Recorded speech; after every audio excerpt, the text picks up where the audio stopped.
Congressman Tim Walberg is standing by and here. And the U.S. Labor Department made a mistake. They have backed away from what would have been proposed new regulations that would have very much affected the family farm as we know it, and that's very important in the great state of Michigan. Congressman Walberg, job well done. Well, good morning, Paul W. And it was a job well done by a lot of people, especially family farmers, 4-H people, and others who were exercised once the notification came out. And I know from my office we began talking with these people who are committed to carrying on a tradition that, frankly, doesn't just carry on a tradition but feeds our families. So we're delighted that the Department of Labor showed some common sense, however it was developed, and backed away from pushing a new proposal that would have kept young people, 16 and under, from working on even their family farms if they weren't just simply a pure family farm that most aren't today. They're incorporated, and that would have taken a lot of labor off the farm, but it also taken the tradition of kids learning what it means to farm, operating it, and hopefully carrying on the farming life. Well, and, you know, I've got a little experience in this area. Family members, Paul LaPointe, Merton Paul LaPointe, big potato farmers in the Dundee area for years. And the kids, I was always impressed at how they could run that equipment. And I don't know how they would have run the farm without the kids doing that. And this proposed rule by the U.S. Labor Department would have also kept kids off of farms owned by uncles and grandparents and other relatives. That you got to reduce costs, and you got to learn how to farm to pass along a family farm, which has become a big business. So I am so glad that the U.S. Labor Department has backed away from those regulations. But not everybody's happy.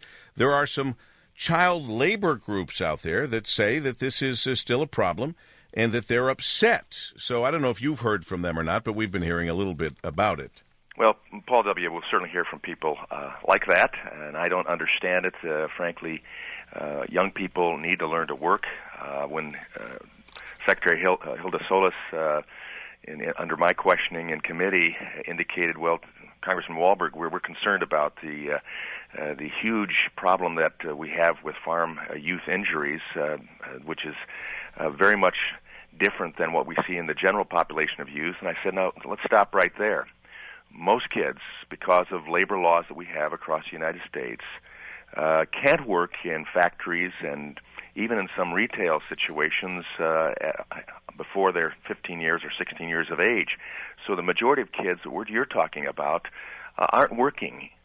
We're talking about farm kids who are working. So, of course, you're going to see more injuries. But overall, farm kids do very well on farms. My kids worked on farms. Some of the greatest experience they had in learning to operate machinery, do it properly.